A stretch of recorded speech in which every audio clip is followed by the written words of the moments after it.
Welcome back to Not Subtle Scene, our podcast. And I am KJ Workman with Milestone, and I've got my partner here, Melvyn Bermudez. Hi, Melvyn. Oh, you nailed my last name on the first try. It's I only been never do that. 6,000 years. It only took 6,000 years. I know. And we have on our show today, Angie Richison. Oh, you got mine right, too. And no one does. We're on a roll. Not bad for 3 hours of sleep. That's Sheesh. right. We're doing Is that good. your third cup of coffee? It needs to be. It will be. I on a have 2 roll. more energy drinks in the car, so we got to experience Sapphire last night, the new lounge. Obviously, I follow you both on social media, and I'm not going to lie, that looked pretty awesome. I'm pretty jealous. I want to go there so bad. I have never experienced a restaurant like that. I felt like I was on a cruise ship, but we just drove to Tampa. Listen, Tampa has transformed in the last 10 years. So we were talking about my background, and when I first got here 14 years ago, I was at Amalie Arena, and it has a new name now, but on the wall in the executive conference room was the layout of Vinnick's vision of everything about Tampa. Yeah. Oh. And I wish I would have bought about 10 condos back then. Because I saw the inside of what was happening, right? When they were $150,000. Yeah. And now they're $150 million. Yeah. Yeah. But I saw it, and they talked to us about it because we used to use all of the parking lots for semi trucks and all of that. And they said, all this is going to go away. We'll still figure out a way to put on events, but the parking lots are becoming hotels and blah, blah, blah. And I was like, what? What? What do you and mean? So they walked me in and showed it all to me, and I was like, wow. And I wish I had the cash then to buy a bunch of stuff. But it's been amazing seeing that on the wall to what Tampa has become today, and that it happened, right? And now it's here. And now it's getting even bigger. Now they're doing Ybor, they're doing more in Water Street. Yeah. Now they're putting entertainment down in Water Street. Like, it's really beautiful. awesome to watch happen. It'll be the first green zone or green life. I forgot the term. But Green life? Green life? What No, does that that's mean? not right. That can't be right. Sounds like a new branch of Publix. Right? Probably sponsored by Publix. Yeah, right? Green Lives. No, it's like something about a certain percentage of like health and wellness. A walkability was a part of it. We do have a lot of health and wellness. Yeah, now that you say that. Wow. Yeah. And it's But weird. Water Street specifically. Even outside of Tampa, when you move towards like where I'm at, Pasco, it was weird. They're putting up like Orlando Healths now in Pasco. I'm like, what? Orlando Health has made its way into what the hell's going on? They need to rebrand. It's beautiful. It's a really cool time to be a part of. I think the industry that we're in too in Tampa, to be a part of the changes and just like talking last night, like Sapphire, it's very something like that is very common in like Miami, and everybody's like, we do this every night in Miami. Orlando, and Orlando has the little twist, the little touristy twist to it. But like just to see it developing and turning into that, and then we have Aura popping up, and then we have what's Tony's the one or whatever it's called, that's popping up, and then we have all these different like. We have the Beachmaker too, the hotel condo going on in Madeira Beach. Mm-hmm. Yeah, it's called the Beachmaker. The Beachmaker. Ooh. Mm-hmm. St. Pete's got that big one that they're putting up. That's gorgeous. I just finally got to see a lot of that one this week. That's the one I'm talking about. Oh, that's what it's called. Yeah, that's pretty. Yeah, Century 21's behind that one. So freaking cool. So cool, man. Just so much going on. It's exciting. It's an exciting time. Angie is with Century 21. Century 21 Beggins, yes. Beggins. Okay. And were you always with that brokerage? Yes. From day one, I hung my license with Century 21 Beggins out of the Apollo Beach office. So with Angie, for those of you who may not know her yet, you've only been in real estate for like 2 years? Well, I had a weird journey in real estate. So I don't know how far back you want me to go, but true story, when I was in 4th grade, I wrote a paper on what you want to be when you grow up, and mine was be a realtor. Oh. And in 4th grade? Yeah, my teacher was like, what? Did you have realtors Was anybody, in your family? Yeah, one of my mom's best friends was a realtor, and her name was Glenda. And I always looked up to her. Every time she was around, she was super happy. She knew everybody. If we went into a restaurant, like Glenda was the woman. She knew everybody. And she was always happy. People were always talking to her. And I was like, I want to be Glenda. Yeah. Man, she's cool. And the good witch. Linda. Yeah. I was gonna say, Right? go Yeah. Linda. Go Linda. And as life happens, I went to college for marketing and economics and double majored. And I got out. And unfortunately, my dad passed away. And I inherited a little bit of money. And so I decided to buy my first house at 22 years old. Nice. I'd always had an affinity to real estate and rented out the other rooms to pay my mortgage. Everybody wanted me to move downtown Chicago. I was in Illinois. She house hacked. I was like, At 22. I'll have no money left if I move downtown Chicago. So I did. I bought a townhouse, and I decided 2 years later to buy a house because I could rent out more rooms. So I bought a bigger house and had that for several years until I actually moved to Florida. But it was always in my mind, but I always thought it's nights and weekends and and all of that. And I wanted to have a family. And so I didn't do it. And instead I went in the live entertainment world and traveled the country for 26 years. Then you're home all the time. I know. So I put it on hold and right. I was never home. I would leave usually 30 weekends a year, 25 to 30 weekends a year. I'd be gone Wednesday to Sunday or Monday and back again. How many weekends are there? And then COVID 31. came. And COVID came. And COVID knocked me out of the entertainment world. I never thought I would leave it. I was the senior director of marketing for the biggest live entertainment company for family entertainment, Feld Entertainment. Absolutely loved my job. My teams would tell you that. I had a passion for it. And when COVID came, live events came to a screeching halt. And so they laid off 90% of the company. I was kept in round one and with that 10%. And then we got everything underway on what budgets could be saved. Because I negotiated my entire life, contracts for media and all of that, millions of dollars of media. So we got everything shut down, and then we still weren't coming back out. COVID was still ramping, so I was laid off at that time and kind of went, now what do I do? Now what? I've never known anything else. I interned for that company when I was in college. Yeah. And stayed there 26 years. And I really sat back and said, I'm sitting at home with nothing to do. What do I do besides make dog treats with my son? Because he's an entrepreneur and had started a business during COVID. So I decided, you know what, I can get my real estate license online. It's time. I talked to several friends that are in real estate because we all know a lot of us. And all were very positive. I did have one person that said to me, you'll never make it. Ew. And I was like, and I had just been divorced. I was single, I'm single. And Said, hold my beer. and I was like, oh man, like, and you just lost your whole career. So your confidence level is pretty low. And you're like, what do you mean I'm not going to make it? I got a house to pay for, a kid, Seriously. And so I did get my real estate license. I passed my test. 2 days later, I went to a concert at the amphitheater. And I met a gentleman, Paul Dolan, from Texas. And he said, I'm going to hire you within 2 minutes of meeting me. And I said, for what? And he goes, to be a business development person for my mortgage company. And I went, I'm not taking another test. I just passed my real estate test. There's no way I'm doing it. And he was like, you don't have to take a test. I don't want you to be a loan officer. And he hired me to do what you guys do. Yeah. And so I was the business development person because I said, okay, I can do that. And I know I can make it. Right. And so I did. So I went out and courted realtors for 2 years, doing what you guys do. I give you guys a ton of credit. I thought I was decent at it. You guys are beyond stellar and amazing. Now our headphones don't fit. Our heads are too big. No, it's serious. I thought I'm everywhere. You guys are everywhere. But and I loved it. Too is we I just realized this. You talking. We met at the beginning of your real estate career at Mega Marketing like 2 years ago. 2+ years ago. I was trying to win your door prize. Yeah, and you won. You won. I think he was like, you're going to win. And then he realized that he wasn't doing any transactions. But yeah, so I did that for 2 years. And then interest rates went up and getting loans in, which is what I was getting paid on, got tougher and tougher. And so I went back to the comfortable corporate world doing live events for what was my company's biggest competitor. So I was doing Hot Wheels monster truck shows around the country and working from home and not traveling, and I was miserable. I really loved being out there, meeting people, and all those people I had become connected with were like, "What are you doing? Why are you sitting in your house all day?" Because that's not me. And I finally was like, I can't keep doing this. And I was also working with Florida Rama, the art museum over in St. Pete. I loved it, and then that got me out of the house. Yep. Amazing, but I really was like, and so I was always doing it part-time, real estate. And I had a few transactions from friends and family, referrals, but that was it. And my son actually is the one that looked at me and said, what are you doing? You're miserable. And he's like, why don't you just do real estate, Mom? It's what you've always wanted to do. You've talked about it. You got your license. Right. I know. And I said, well, do you understand if I do real estate, we're going to be eating ramen noodles for a long time, bud? Because it's, it's nights and weekends. There's no guaranteed paycheck. Yeah, there's nothing. There's no insurance, which is why I went back to corporate world. And I was like, do you know the gamble that is? And he looked at me and he goes, if I was going to gamble on anybody, I'd gamble on you, Mom. Stop it. Oh, I got chills all down to my toes. And I said, I go, man, I said, dude, you're going to college in a year. Like, now's not the time to take the gamble.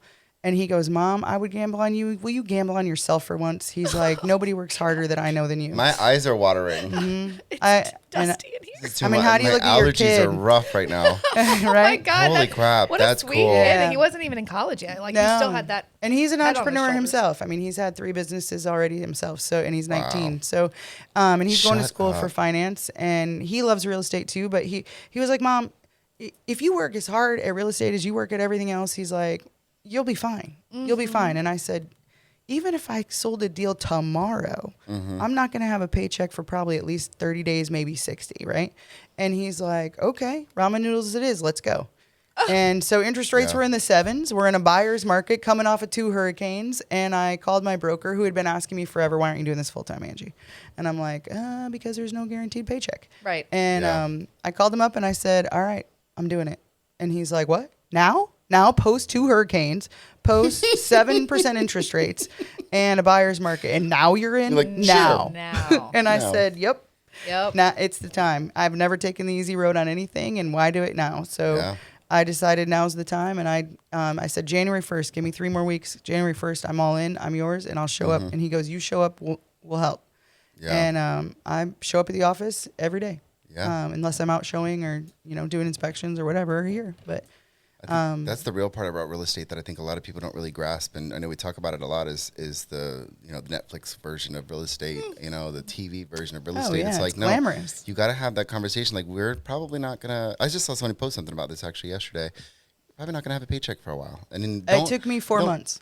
Right, and I ate some ramen noodles. I'm not gonna lie. And then you get the people who I got deals coming. Then they cash in the paycheck they don't already have, and then they don't get it and it doesn't close. There's a lot of those hard conversations. A lot of brokers and people and other agents aren't having with the people that are, jumping into this industry thinking, oh, this is going to be so cool. I get to show houses all day. Right. I'm going to have so much time and freedom. Yeah. There's time. What you mean? To yourself in you this did, industry. and yeah, right. What you mean? And you did, correct me if I'm wrong, but you did a lot of this without leads, right? You've been doing your own thing. You've been building your own relationships and going after things. That way. There's a couple of things that helped my business take off last year or year and a half now, I guess. Because I did finish my first year as a top agent, winning an award you did. at the company and getting our Masters Ruby Award. And I think, and if anything, you have to have people behind you that believe in you. Yes. And yes, I have an amazing son who believed in me. I have an amazing network of friends that believed in me. I finally took that drunk monkey, I call it, the person that said, you'll never make it, right? And I finally said, you know what? I'm going to prove you wrong. One way or another, I'm going to prove this wrong. And so there was other agents that believed in me. My broker believed in me. My family back home, my mom, everybody was like, listen, we got you. Go do it, And I knew from my past, I had some money set aside for, and I have a 401k and stuff. And so I was like, all right, if I got to do this for 6 months and I don't get a paycheck, can I make it? Right. And I'm a numbers girl. Yep. Everything is about numbers to me. So I laid out and I knew exactly what it was going to take, to the point that I said, if I'm going all in, I'm going all in. And I don't want trained by the same person that everybody in this building is trained by. Not that he's not good. He's amazing. So I got trained by him, but I also went out and hired my own trainer. Nice. And I spent significant money and went out and hired my own outside real estate trainer.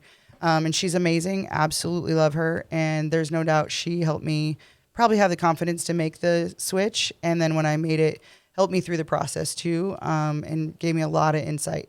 That's a huge freaking piece, because I can't say how many people we've talked to that are they won't spend the money for the coaching. They don't need the coaching. They don't want the coaching. There's so many, they come up with so many reasons to not do this thing. And for me, you're going to get this realization this year because you're coming with me to the marketing event next month that I went to last year that blew my mind. To go to an event like I went to, it's with Neil Dingra, all the big names, anyone who's anybody in real estate mortgage, to see my coaches that I've had for 5 years, they're getting coached, and the coaches have coaches, and it blew my. Dan Martell's there, and Dan Martell's talking about how he has a life coach that coaches him, and I'm like, dude, you're one of the biggest coaches on the planet. Right. He's like, no. You need someone. Everyone needs someone to get them to that next level, but nobody's willing to spend the money for it. They just and even if it's not somebody you're spending the money for, right? You have to have somebody who's going to be realistic, who's going to tell you what they see, right? Because I think that was the biggest holdback for me is I switched entire industries, entire careers, and now I know they're completely parallel, actually. But, marketing is marketing at the end of the day. Mm-hmm. But I think the thing that people don't realize is that people see things in you that you don't see in yourself, especially when your confidence is down, and things like that. And so whether it's a parent, whether it's, listen to them, actually, but whether it's your parent or your kid, good luck. My kid saw something in me that I didn't even see. And, but hiring a coach outside of it, I did tell her though, I was very transparent and honest. I'm a very transparent, honest person. And I'm like, listen, I'm going to be a terrible student. I was a great student in college and in high school and, graduated with great grades, but I don't follow things by the book. And I know you're going to tell me to write down every minute of my day and what I'm doing and you're going to analyze it and whatever. Like, I'm like, I don't need that. Like, I need you to tell me to believe in myself that I can do this job and how I'm going to do it and how to go out and represent correctly and all of that. I'm like, I can watch the YouTubes and all the training videos you have and everything, Right. but please don't give me homework of doing all this tiny stuff. Like, tell me how to do the job when I'm out there in it. Right. And At so a we high had, level, we had really open conversations. And she said, I trained you completely different than I've trained anybody because I did. I was like, I'm not going to do your homework. Love it. And a lot of the homework stuff, I'm the same way, and I totally can relate. A lot of it just feels like it's a waste of time for me. I'm like, I can figure out how to time manage on my own. I get that part. Like, I need the meat and potatoes of like the job. Yeah, and I can read all that stuff. I don't need to pay for it, and I can do it on my own time. I don't want to Correct, spend my hour a week I have with you doing that. I'm like, I really need. I'm a people person, so yep. But yeah, like, coaches are really good at the reframe. So like you have this issue that you're working with, and you're sometimes internally just thinking through it, and then a coach will be able to pull it and reframe it so that you can attack it from a different point of view, which is, I think, the benefit of a coach. 100%. Yeah. Because you're like, you're right. I didn't think about it that way. And like, unless you have someone to go that you trust to talk to about this, you're just going to stay in this loop.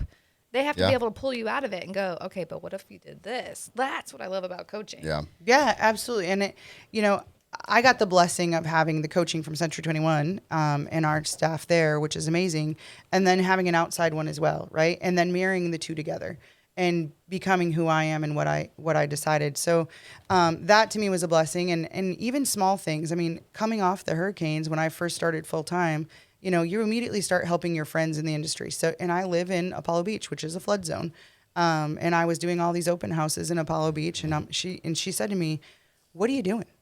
Do you think that's the best place you're going to find a buyer and find a transaction and a paycheck right now?" And I was like, "Well, That's what they told me. these are beautiful houses and they're gorgeous and they need help and I'm here to help." And she's like, "No, you're here to get a paycheck. Like it. You are here to get a paycheck. Stop helping your friends and help yourself." Yes. Go where the next buyer is going to actually say yes and actually buy the house and not just be shopping right now. And I'm like, okay, what does that mean? And so I did. I shifted my priority on open houses, and I moved doing stuff in Sun City. I moved doing stuff in Riverview and Lithia and more out of flood zones. And sure enough, immediately I picked up 2 buyers and closed on houses for them. So it was interesting. I was like, okay, you're right. Everybody comes to me for marketing advice. And she told me, she's like, listen, you got to use the word no. And I'm terrible at it. Flex the no muscle. Yeah. And I'm terrible. And doing that.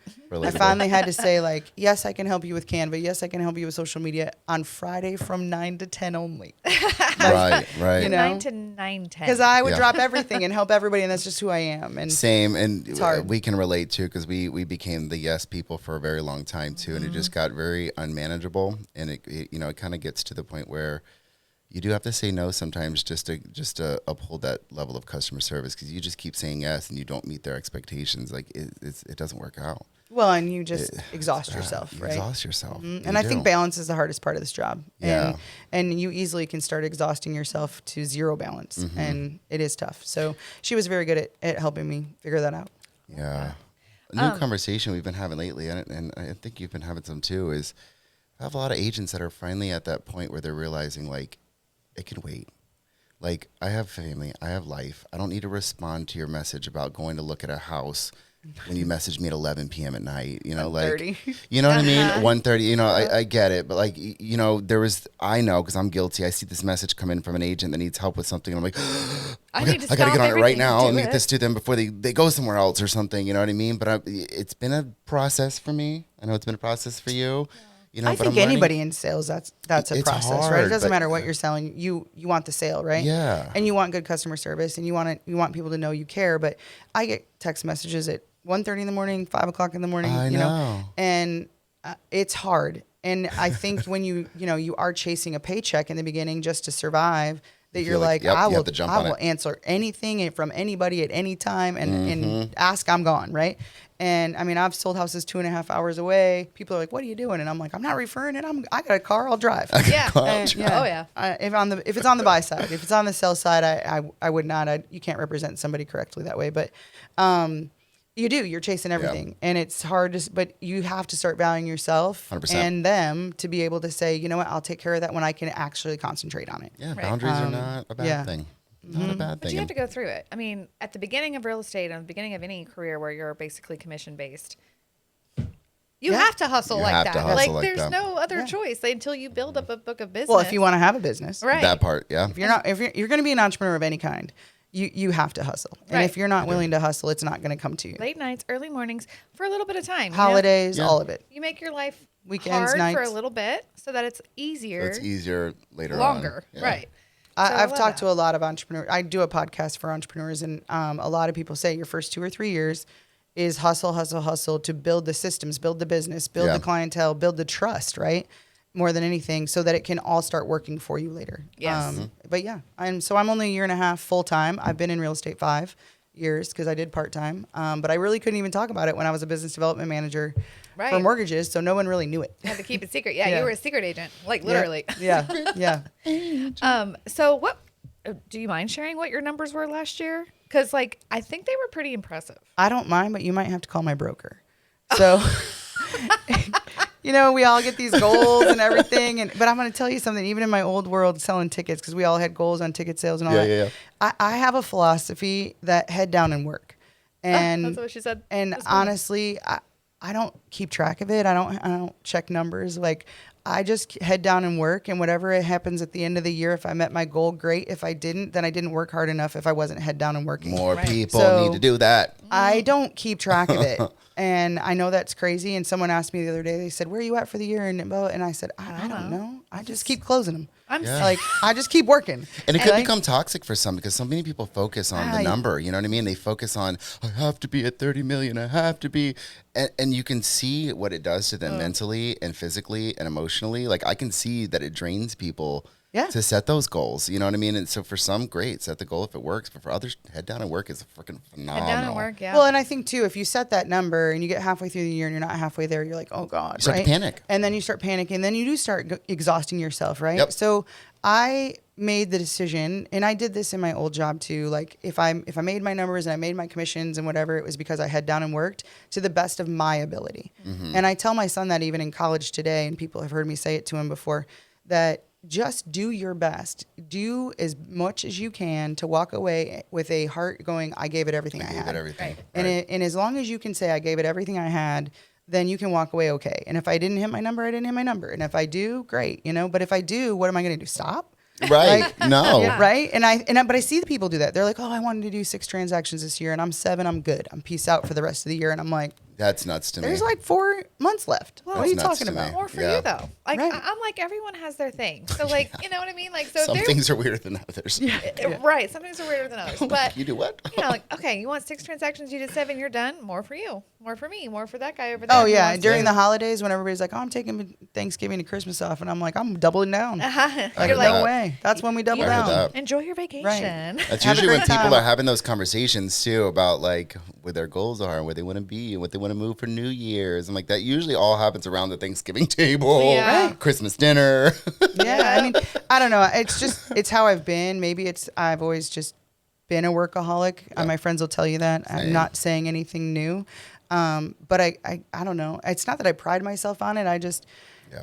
I believe you do the right thing. You go out and work hard and know that you gave it your all. My mom didn't retire full time until she was 73 because she loved her job.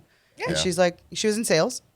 She was one of the number 1 salespeople in the country. And she's like, what am I going to do? Take the time off, or I can go have lunch with the people that I meet with all the time, and the Right. company's paying for it, right? So that doesn't happen in real estate, but we're paying for it. But at the Unless end you of go the with your vendors. right? Unless you go with your vendors, i.e., your night last night looked pretty awesome. The last, You should go again. I'm just saying. We should should go go again again. and bring a certain person with Yeah, us. you Come should. on. I'm just saying. listen, Pick that up. that is We got a couple closings coming up this month. sure do. I believe, if I'm right, 3 of them. 'cause 3. I don't track everything, but I think Yeah, I it's think 3 it's of them 3. this month. Yep. Look at Yeah, you. some big Going stuff, through. man. And that's So just yeah, on I don't Melissa. track them. I don't know. but enough to win an award in your first year. Yeah. That's- So, and back to, you know, Not on a lead people have system. to, You know what I mean? people Not have to. on So a I lead was on the system. Zillow team, and I closed one deal in a year and a half from Crazy. Zillow. And they took So- what, 40%, 50%? Yeah, I don't want to talk about it. The entire commission. Yeah. It's, yeah. You're- And I am Ugh. proud of the fact the person came to me as a $600,000 lead, and I closed him on a $1.2 million house. Damn. And we don't want to talk about the commission that I ended up getting from it, but it's fine. It's fine. But it's okay. But Got some. it took us a year, and he was Oh looking my for gosh. something very specific. We saw a lot of houses in that very specific criteria. He wanted land. Mm-hmm. He wanted a large size house, and when we started, I'm like, For 600 might not make it, right? Yeah. But I don't ask people. It's up to them. If they push the budget, that's up to them. It's not Mm-hmm. up to me. I'll show you what's available for what you want. It's your decision if you want to do it. Right. And we definitely found the right house for him. It's That's perfect. cool. It's literally perfection. But Worth the wait. but yeah, and I'm still on that team, and I'm not opposed to getting leads. Don't get me wrong. Right.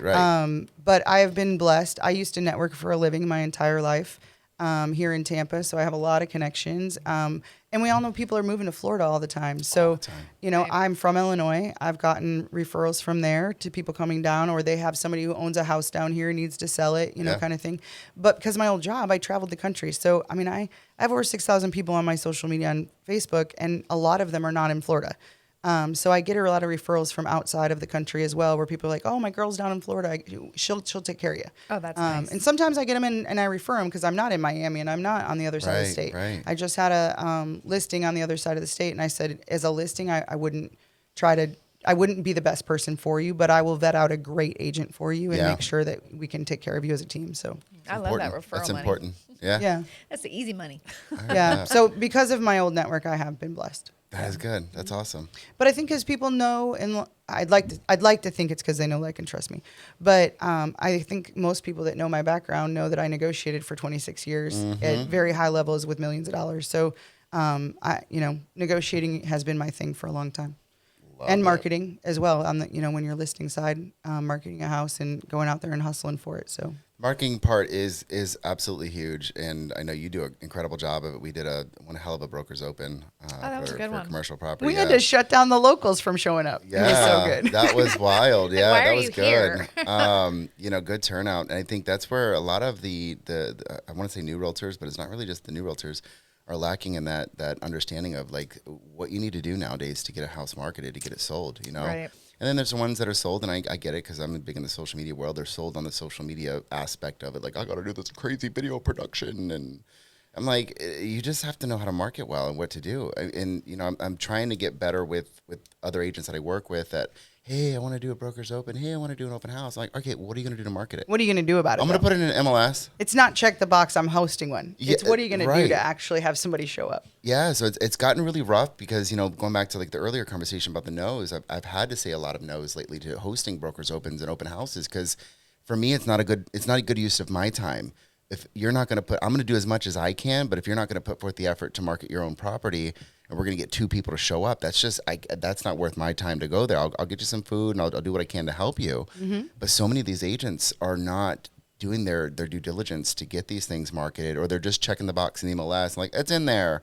And I'm like, okay, but what else are you doing? Well, I'll text some people. I'm like, Are we you got to do canvassing the more. Are you neighborhood? mailers? Are you dropping things off? Are you knocking on doors? Like what are we doing? Are you calling people? Like what's Right. the plan here? Yeah, I mean, There's no plan. so broker opens are always Plan. No plan. Broker opens are such a weird thing sometimes, yeah. right? Because they can be hugely successful and they can be terrible, and then your seller's like, well, no one showed up to my house. Right. So when I was doing business development before, and I was doing broker opens with my agents and everything, and because of my background promoting events, we had some great broker open houses, and so I became a full-time agent, did a broker open house for one of my first listings, and thankfully had about 40 agents show up. It was That's great. amazing. And another agent in my neighborhood called and said, can you promote my broker open house for me? And she's not at my brokerage.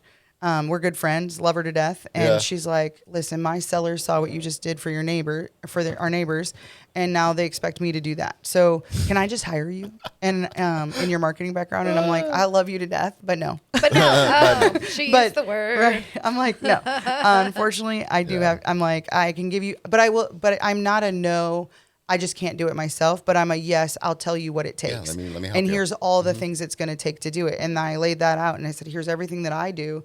And she's like, yeah, I'm going to hire somebody. There's no way. Because it does. It's time consuming. Yeah, It takes a ton. and work. Well, because she's a busy agent. And she's like, I don't have the time for that. I'm like, but that's what it takes. It's what Yeah. it takes. It's what it sometimes, takes, you know? So, And if you don't have the time, delegate. and listen, we all know what it takes. Door prizes at the end of the day. You know what? Door And food. prizes. And door prizes, prizes food, and food. wine, champagne, you know. I mean, That yeah. can't hurt.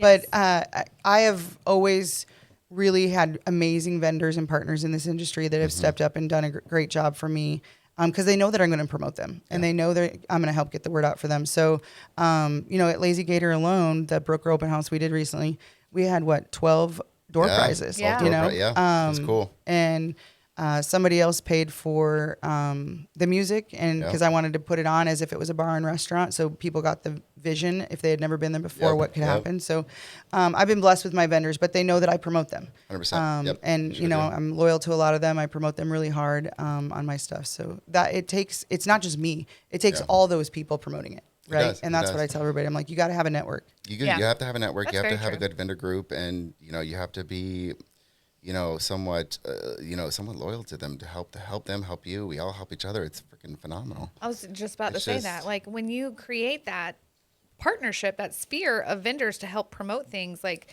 if you have, 4 inspection companies and 4 title companies, they can't all be, you can't promote them can't all. promote them all. Oh, Yeah. yeah. Right. Like this is the best title company. And then next month you're like, oh, this is the best title. Like you look crazy. Right. So like it is something that people, and we love this, and I'm sure you loved it when you were doing business development. Like you're working with us, and we're going to work for you. Like Right. Yep. that is the goal. And if we're all on the same page, it's going to be beautiful. Listen, but don't run there's away no from me. worse feeling than when you pour yourself into a real estate agent, right? And I know you guys know this because I felt it too.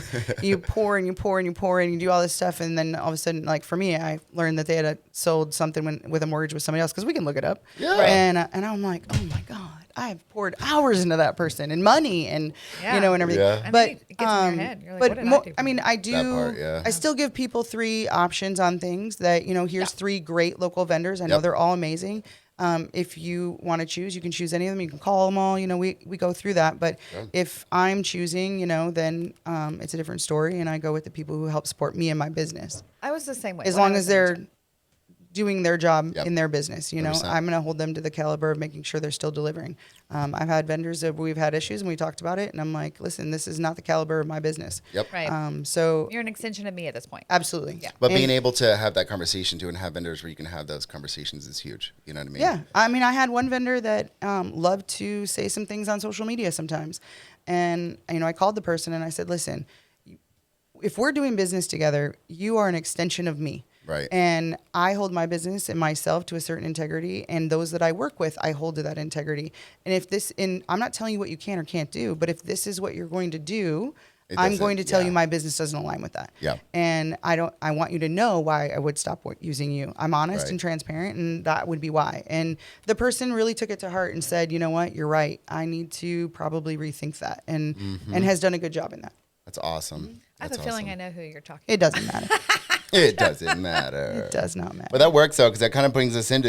We wanted to have some conversations around, and this one's exciting for me because I don't think enough people know what goes down with these appraisals, Oh, gatos. Oh, yeah. what to look for. Speaking of vendors and things, right? So let's dive into that. Yeah. I'm not even going to cue you with questions. I just want to hear your perspective on this appraisal situation Yes. and like. I just got in school us. Tidewater Take us recently to for the school. first time. If you know what Tidewater is Yeah. on a VA. So It's not the soap you put in your laundry machine. For No. those of you who are definitely not in real estate. They're like Tide Water, like Tide Pods. Like, nope, it's different. no. It's so close, except it's where the value of a home comes in lower than what you're at a price for. Yeah. But Which was Those are interesting. fun. Well, and honestly, it was interesting on this particular one because I firmly believe in right pricing a house. I'm not an overpricer, but I'm not an underpricer. I price for an appraiser. And you can ask any of my sellers and my buyers because I pull the comps on a buyer too and tell them like, here's where you're going to appraise because they need to appraise out. They don't want to. I don't want them to fall in love with the house and then they can't get it because the appraisal comes in low and the seller's not willing to give it and then they got to walk away. Like no one wants that. Nobody wants that. The reality, I'm a numbers person. I negotiated media for a living. Everything's about the numbers, right? So everything for me comes down to an appraiser, whether I'm on the buy side or the sell side. And, we're in a weird world because everybody has that number that they had a couple years ago when interest rates were low. Yes. And I tell them all the time, I'm like, real estate is a market just like the stock market. Yes. And unfortunately, it's going to go up and down because interest rates go up and down and all of that. And affordability for people goes up and down with that. But what doesn't change is an appraiser is going to use 365 days only of solds, not what's pending and not what's on the market. You can ask whatever price you want, but until someone pays it, it doesn't matter. Right. It doesn't matter. It does not matter. Yep. And if it's 366 days, it doesn't matter either. Oh. Because I found that out in Tidewater. Shut up. And, For this deal? Yeah. So So we right priced the house. I definitely knew we right priced the house. I was not worried about an appraiser. But everybody's asking for closing costs right now. And I think that's what makes appraisals muddy right now. And everybody wants closing costs because all of the new construction's offering closing costs. So if a buyer's going to go to existing home, they want closing costs, right? So offer actually came in before the first person saw the house. They saw it, loved it. It was exactly what they were looking for in the area they were looking for. The right things about it. Had an outside patio, screened in, had a fence, was on water, blah, blah, blah. And so they put an offer in sight unseen, was going to come the next day, but they didn't want to lose it. They put it in an asking price over, and then $10,000 over. So in order to get it and get seller credits, right? Because they needed seller credits in order to close the house. And so they knew going in right away they would up the price to do it. Their agent was really smart, talked to them about strategy. Mm-hmm. And she called me and put it in. And while I was thrilled, I mean, we hadn't even had a person through the house yet. This is funny. My sellers were actually finally out. They had worked really hard to get it ready and staged and ready to be open houses that weekend. So it was Friday night, getting ready for open house. And I had just put the lockbox on and was going to the office. And I got a call. I got an offer coming in for you. And I was like, no one's seen the house yet. Right. And she said, we saw the photos. They're coming tomorrow. They don't want to lose it. We're putting it in. And I said, okay, great. I'll wait for it to come over. And smart agent called and asked what terms they needed, whatever. And so we worked it out. And she said, we're going to go in $10,000 over asking price so that they can get the seller credits they need. And I said, it needs to appraise. Right. It still has to appraise. I just want to be clear. It still has to appraise. Right. And if you're going to ask me to take the house off the market, sight unseen, by the first person, like, it has to appraise. Yeah. And so I actually sat down, ran all the numbers, gave them to her. I said, here's where we're at. And so anyway, I called my sellers and said, hey, we need to talk. And they were having some cocktails. And I said, we have an offer in. I need you to stop drinking for a second. 1 second. 1 second. Please. And they're like, what? Nobody's seen the house yet. And I'm like, I know, right? Which is the power of good photography, which is a whole nother topic, right? Yeah, facts, man. Everybody buys a shitty online. photo. Yeah, everybody buys online. And if your photography and your staging isn't absolutely perfect, forget it. I don't like the crappy photos, and I'm really, really getting tired of the super AI ones. They're driving me nuts lately. That's a whole other topic too. I have strong feelings about virtual staging. So bad. You can't let somebody fall in love with it online and then they get there and you let them down. Right. So I'm a big fan of keeping it real.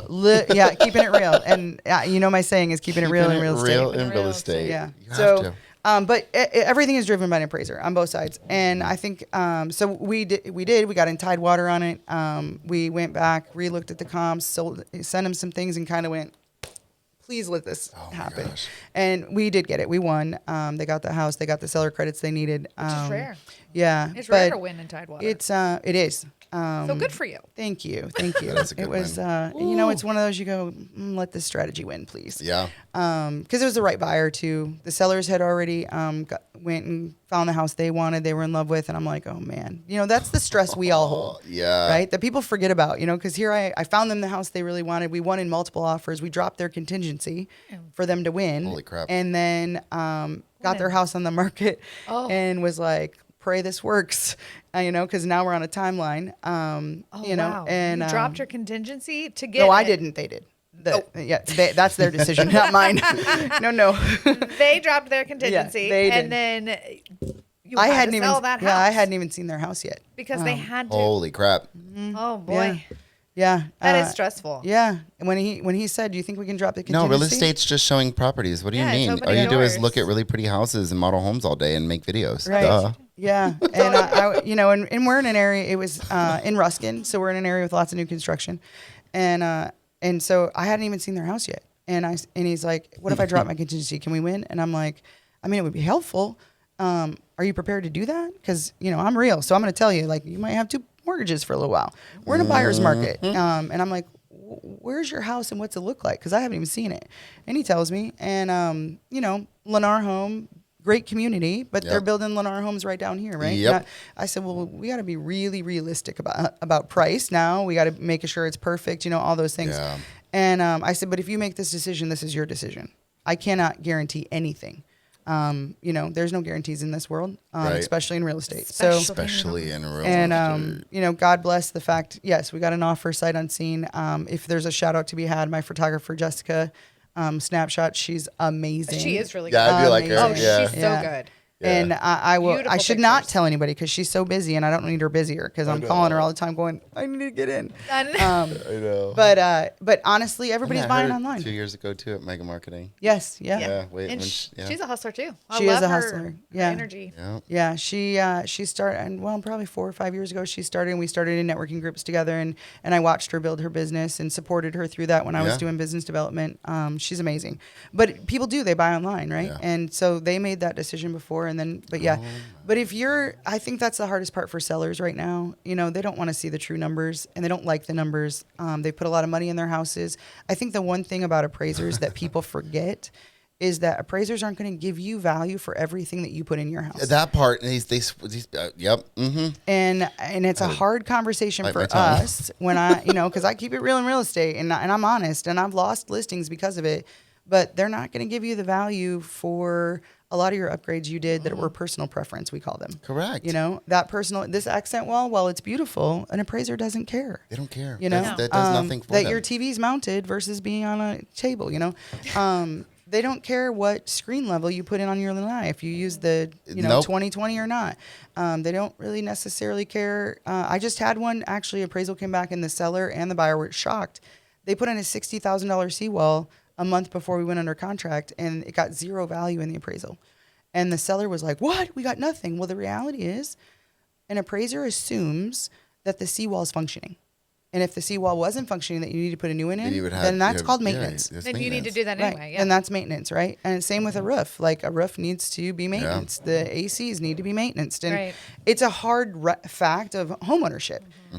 But it's a hard fact that appraisers don't give value to all of that. They are asking how long ago were renovations done on a kitchen or how long ago on a bathroom to start giving some value for that. But I just had another one. They put in really high-end appliances, but not chef-level appliances, right? And so if you put the high-end GE or any of the others, it's still a refrigerator. It's still And so at the end of the day, they assume it's a refrigerator, unless you're going to go to Viking or some of the other big chef levels. Sub-Zero. So you're just not going to get the return. And I think that's important for homeowners to understand where to spend your money. 1,000%. Because appraisers are not going to give you value on everything. And that's what a buyer agent, and I tell my sellers, you got to think like a buyer. You got to walk through your house like a buyer. You got to stage it as if you were a buyer coming in here. You have to price it as if you were a buyer and looking in the market. But we are pricing for an appraiser. And I've lost 2 deals. I told them, you're not going to get that. And you're going to get an appraisal issue. The market's not going to all of a sudden bring in some super high one out there because we're in a buyer's market right now. Yeah. So you're looking for a cash buyer only at that price. Or you're looking to have an appraisal problem down the road. And sure, one of them was my neighbor who I used to sit with at football. And I didn't get the deal. It's fine. She called me and said, hey, the appraisal came in. It's $40,000 low. And I'm like, shocker. I mean, I don't want to say I told you so, but that's part of the process. These are numbers. These are hard facts. Identify that early on. Right. These are hard facts. Yeah. But I used to do appraiser classes for agents when I was in my business development role. I think it's important to know those pieces of the business as well. Yeah, that's a really good. They're great should classes. Do more classes like that. I think to your point too, when it comes to knowing what to do, what not to do, and where to spend the money to buy a home, I think that I don't see a lot of this happening in the industry, personally at least, but I don't see a lot of the agents out there educating these sellers and these clients on that part of it. You know what I mean? I think it's huge to find the right realtor that could talk you through, all right, so how much do you have to do renovations? Right. And okay, well, save the money on doing slapping some paint. Like that's thousands of dollars that you can put into this bathroom that needs a little bit of work. Like you can have those hard conversations and let them know where they should probably pinpoint that little bit of money they have to make things better, to get a better price point in the house than others. And I think of this from my brain because I don't do that on a regular basis, but for me it's cars. Vehicles. I've had 46 vehicles, right? And it's the same exact. That's a depreciating asset. I know. I know. Just trust. saying. I am. Unless it becomes vintage. I feel like a depreciating asset. That's on you. Yeah.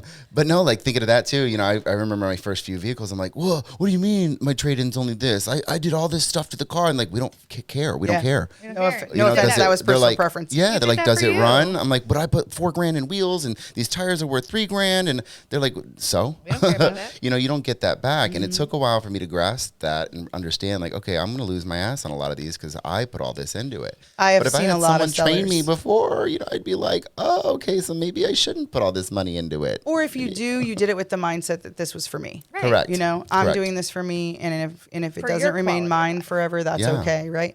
I have had a lot of conversations with sellers over the last year and I actually have a very good friend called and said, we're thinking about putting it on the market. We're doing a bunch of renovations right now, which is the perfect time to talk to a real estate agent. That's when you should be talking to an agent. Yes, facts. And they said, here's our budget. Here's what we're thinking about doing. And then we sat down with the budget, and I'm like, you're not going to get value, not going to get value. Oh my God, not gonna get perfect. value. We need more of that. But people Huge. don't pre-plan for that, but they know that when it's all done, they do want to sell, right? So they did the right thing by calling somebody and saying, what should we be doing? And I said, actually take that budget and put it in this and spend way more here. Yep. Because this will get you value, and this will matter to the buyers out there right now. Yep. And this is what's going to get seen on social, or not on social media, on the MLS and Zillow and Realtor.com. When people are looking at photos, this is what they're looking for. And I mean, it's Florida. People don't realize outside living space is a huge personal preference of buyers, even though you might not get a ton of value all the time for it, but that's why they're buying your house. They're coming down and they want to live the Florida lifestyle. And if you don't have something, and put those photos towards the front, by the way, agents, like my listings are, we have to put the house first, and then it's what's going to sell this house. And it's always, kitchen, outdoor living space, third car garage if it has it, master bedroom and master bathroom, owner's suite. You're right. And owner's bathroom, right. retreat, Primary. oasis, whatever you want to call it. Primary, whatever we're calling it today. But I put those first. Like those are what's going to sell somebody and keep them to want to scroll over the next 75 photos. Right. It's crazy to me how many people don't think. I don't know why I'm Put tapping the pool as photo number 2 or 3. Yep, put the good shit first. Right? And then I don't want to see that weird bedroom after the, there's always that one weird bedroom. You're like, who the fuck being in this one? And why does it look like a clown circus? The little that details, throws you off. But if you put it in the right child's order, room. it's huge. But honestly, even when we're looking for our clients, right, and we're looking through all these listings, and I literally hit the first 2 photos, and then I'm like back, because I know the pool's probably at the end if you didn't put it up front. And so, oh my God, I do that too. I didn't realize I do that, but I do that. Yeah, because I do. I look through, because when I'm making flyers for people, that's what I've been doing. Like, I'll help them make the flyer, but I'll do like the first 2 photos. I'm like, ew. And then I go back. I'm like, oh, there's the good ones. Like the good stuff's at the end. Yeah. Put Or it it's up all the front, lot people. line stuff with the red lines. I shouldn't tell people my secrets, but put it up front. I mean, those are the things that are going to sell it. So I always, Zillow Showcase does a good job of that. You put the first 5 that are good, right? So you put your first 5 that are good, and then front door and walk them through the house, like a dating profile. Like, but show the good stuff up front. At the front. Tinder for homes. So like date the rate. Okay. Right. No, but I was just. I have an analogy Tinder for homes. of. Let's call it like what? Lumber. Let's call it lumber. What? Call what? Isn't that what houses are built with? I don't know. Yes, Moving they're on. built with lumber. Lumber. Sometimes. I call it Date the Realtor actually for explaining the buyer agreements.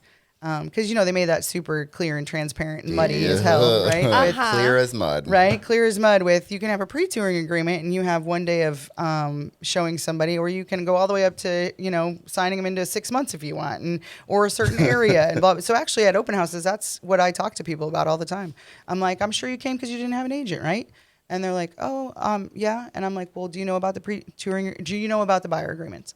And no. And I said, well, it's a little scary because you're going to have to sign a contract to see something now with an agent. But let me explain how to not make it scary. And I said the best way I describe it is date the realtor. Don't lock yourself into a long contract, even though everybody will tell you to do that because that's an asset for us as an agent. Right. Because we know now they have to work with us, right? Right. But everybody does their business differently. And I believe I would rather my people choose to work with me every single time. And it's their choice to work with me and me work with them. Let's be real. It's a two-way street, you know? Yeah. And so I do pre-touring agreements until they decide to move it to another level. And so I call it Date the Realtor. Go on that first date with a pre-touring agreement. Make sure you guys are getting along. Do another pre-touring agreement, second date if you need to.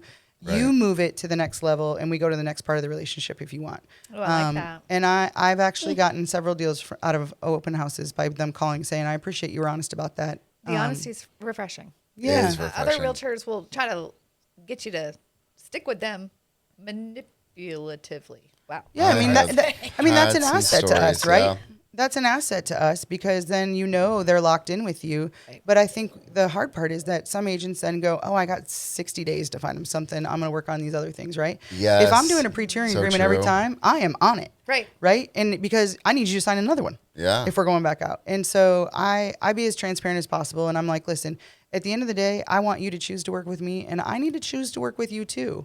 Cuz I have had some times where I'm like, man, I don't know that this is a good fit for me Not right a good now. match right now. Yeah, just expectations aren't there, Yeah. way out of whack that I know that they're wasting their time and I'm wasting mine. Right. I've never turned a client down, but I've sat down and had real conversations to say, this isn't going to work. You This is counsel what them you're out of the looking for. decision.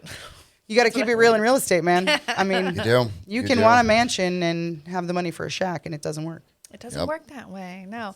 I also say there's home buyers and then there's home shoppers, which Yeah. as an agent drove me insane. I'm like, okay, so you don't want to buy a home. You just like to You look just at like to look at them. You Yeah. just like to look at them. Peter. That's his husband. That's half the fun of my job is we get to go look at houses, right? So I'm like, do you really want to buy a house? Because this house is perfect and you seem to not like it. know. Okay. yeah, or you don't like the price tag on it, Or that. you love the house. I mean, everybody buys for the area they want to live in and the kind of house they want, and they go online, and then the reality is, oh, that's a price point I wasn't thinking. Right? We all went up in after COVID, and Oh, yeah. and if this property tax thing, which is a whole nother conversation, but if this thing passes, we could see. I don't have a crystal ball, and I'm You don't? not an You didn't analyst. bring it with you? Mine's broken. Don't. I actually broke it on purpose, so nobody can blame me. Damn, but we get a warranty on the next one. right, I'm gonna need a warranty.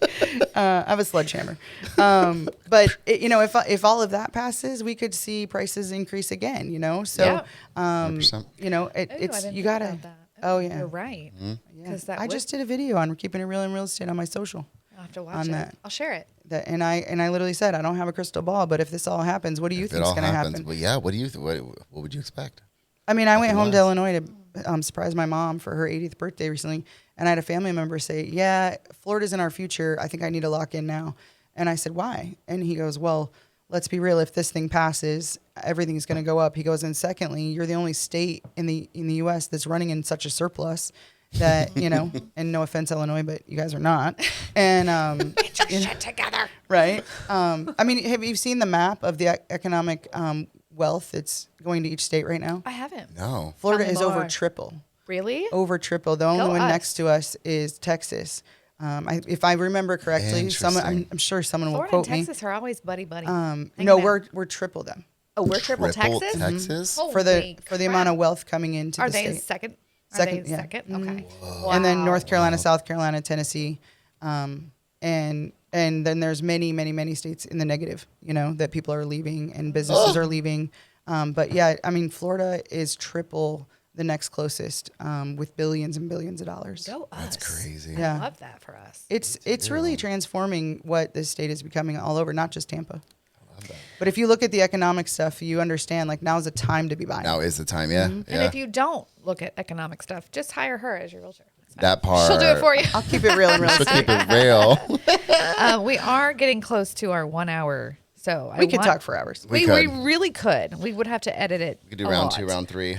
There was one question on here when we did our little breakdown, and I really want to hear your answer. If you had to start all over again, what would you do different?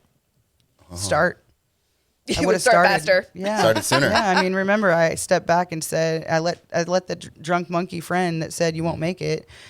drive my decisions for a while. Like you told me that person's name. We're going to go after that. No, it's not worth it. But I'm a big believer in take the high road and the universe works itself out. 1,000%. Yep.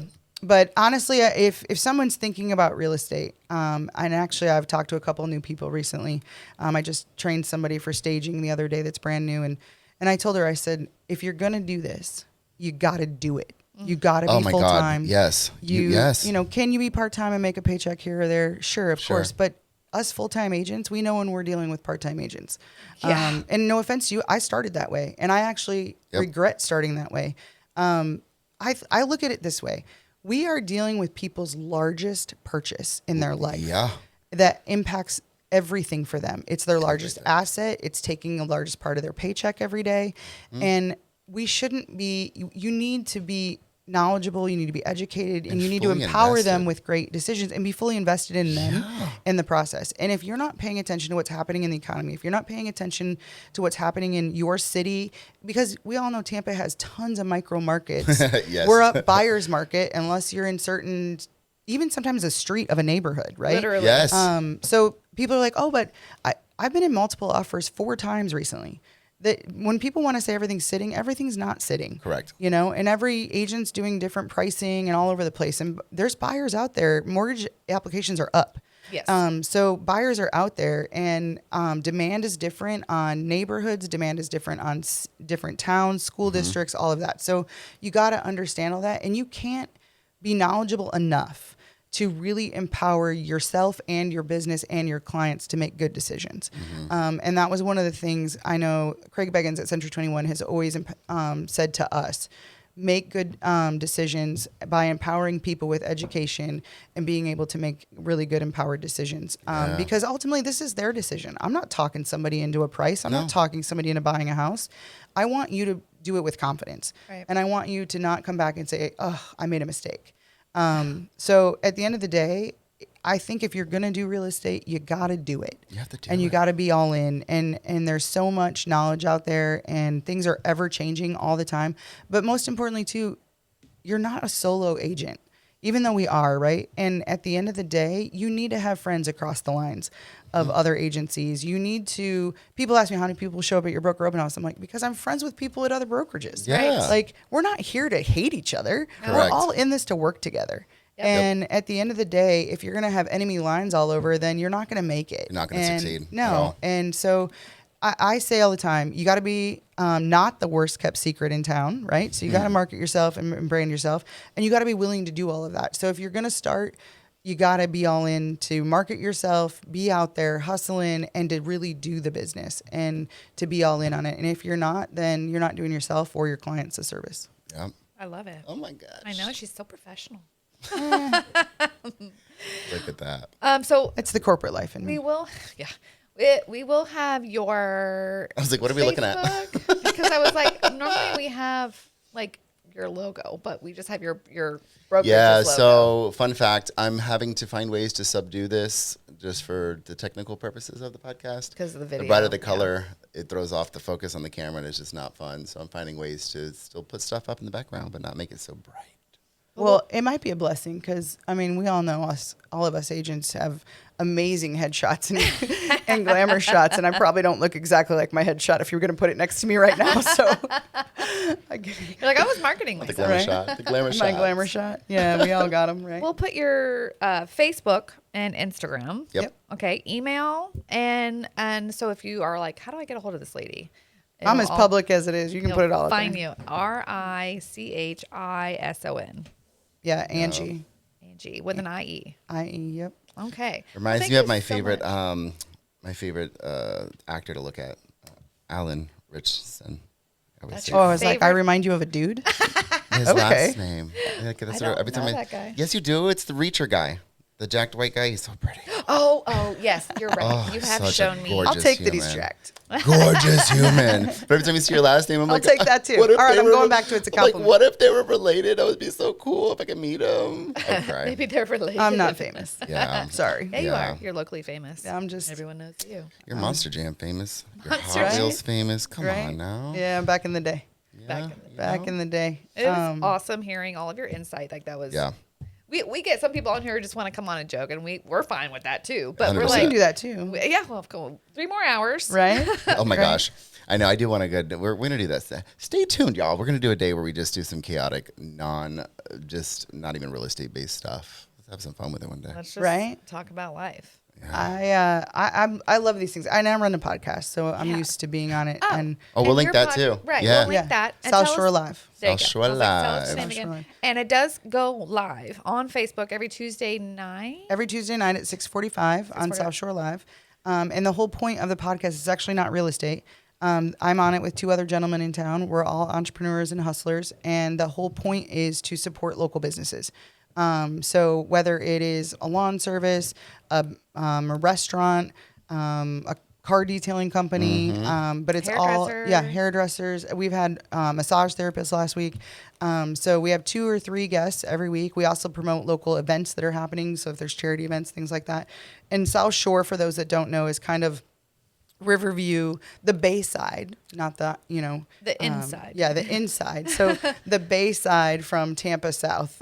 So we kind of cover Riverview to now really Parish because it's growing so much. Parish is blowing up. Yeah. Huge. So Gibsonton, Apollo Beach, Riverview, Balm, Ruskin, Parish. Palmetto-ish. Yeah.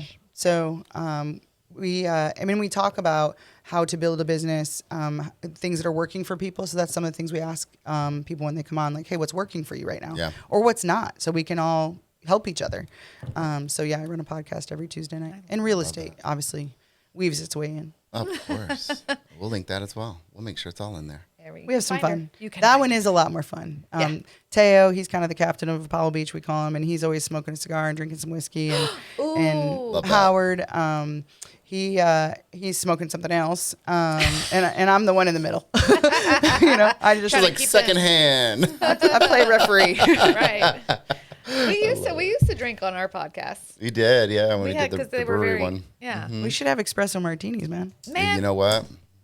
Next We're going to time. make it work out. let's make. Can we get a little bar Ordering right a here? fridge. Right here. Tony, Yeah, we're ordering a you fridge. Need Tony? a drink cart. Yeah, we're Yeah. getting. Hey, they have one of those. We'll get the Hey. one. Hey, how are you? From Sapphire. They had that cart. I want Yeah. that cart. I'm sure theirs Right was there. surely inexpensive. Surely it was from Timo. $5, I'm sure, for the whole thing, Lord. alcohol included. Look at the restaurants we have in Tampa now. Crazy. I mean, I know that's why my brain just shut down because I'm just thinking like I'm so I know we're hungry. over this podcast, He's y'all. going You know we back. could just keep talking, but he's going back. the Michelin stars, man. Yeah, if you would have told me this was Tampa a couple years ago, I'd have been like, "Fucking Tampa's Tampa? rough." What do you mean? I grew up in town and country. Like that was what I thought Tampa was. When I was doing events, I mean, it was pretty much let's just go to Jackson's. Like every, Oh, right. Oh like, yeah, Jackson's that was like it. nothing. It was it. Jackson's, Burns, that was about it. That And was it. now, I mean, they're still great. They're still amazing. But man, it's Man, amazing. we have a variety. It's incredible. And we have all these what the cool, food like, scene has swanky become little here. pop-up things and like crazy bagel shops. And now we're getting all the northerner restaurants and stuff. I'm like, this is crazy. I just saw there's a Dutch new Bros. speakeasy in St. Pete that just opened up at a brewery. Became a speakeasy. Add to cart. Right? Add to your list. I saved it on Instagram. I'll send Okay, it to you. please do. Yeah, I actually have a folder now on Instagram for things to do in Tampa and places to eat in Tampa. It's Love smart. Because there's so much. So much. It's hard to keep up. Yeah. Yeah, Oh, it's that's a fun, good though. idea. I'm going to do that. I'm stealing that idea. Someone just asked me about Sapphire and they're telling me about this new place and show, and I was like, I don't know what you're talking So about. here's what I'll end with Sapphire. Since we've mentioned it a few times, y'all, look it up. Look up Sapphire. Listen, okay, everybody goes into places like that and they're like steak and caviar and get the fucking chicken tenders and the burger. Oh my Really? god. When I tell you, my they're gluten-free. brain splattered chicken against tenders. Good to the know. wall. My first bite of the burger Gross. put the tomahawk that the chef came out with a custom knife to cut in front of us. You're like, I'll take the chicken tenders. Sapphire The chicken knife. tenders and the dang burger were absolutely mind blowing. I had never, let and me I'm guess. a foodie. Let me guess, whoever you were recording had the tomahawk and you had chicken tenders because you're like, is this going to fit in the budget tonight? I've been in your shoes. I don't even know. The chicken tenders just happened because the owner came out and started talking to me, and I just made a comment about I got to come back and try the tenders, and they just And then they appeared. just They showed appear. up. Oh, see, You that's know? amazing. You know, and oh wow, Because they're Just like, yes, you try do. that. And now tomorrow you're going to go on your podcast and you're going to talk about it. I was literally trying to find ways to like save the tenders to bring them to friends. I was like, I don't think they'll last. Save the But like, titties. I'm gonna start saying that at places. Like I would love to try your espresso martini, but I'm not going to. But I'll talk about it on your podcast if it shows up. If it shows up. listen, sponsor us. Right? I am an espresso martini connoisseur. I love it. I love it. Everybody's got to have their thing. Well, next go around, we'll have a teeny time A episode. teeny time. Let's do it. Yeah. Let's have a teeny That could be a whole new show. time. Yeah, clock it. On that note, Appraisers and teeny time. oh, teeny appraisers. We don't want those. No, we want big appraisers. We want big appraisers. We want good, big appraisers. Yes. Oh Yeah. man, this is fun. I appreciate you taking time out of your day. Thanks for having me, to come guys. hang out, That's and fun. It's been fun. it's gonna be a good month. And I Speaking want to of give a coaching. huge shout out to you guys because I have been in your shoes and you guys rock it. Thank you. You really do. So We love what we do. We do. And Yeah. we love each other. We love what we do. Like we We really love our people. we We love can't our go owner. wrong. We love everybody. it's apparent in everything. You can tell when somebody's faking it and when they're not, right? Yeah, You exhaust me and people say I exhaust them. So keep doing it, man. You guys are rocking it. Thank It's you. it's really Appreciate impressive. it. From Appreciate somebody it. that used to do it, it's impressive. Thanks. I will. That is Appreciate a it. Oh, I very got good- goosebumpies. I know on my legs today. I don't know what's going on over there. Well, at least they work. Jesus Christ. Okay. I love you guys. Thank you. All right, bye guys. Bye, guys.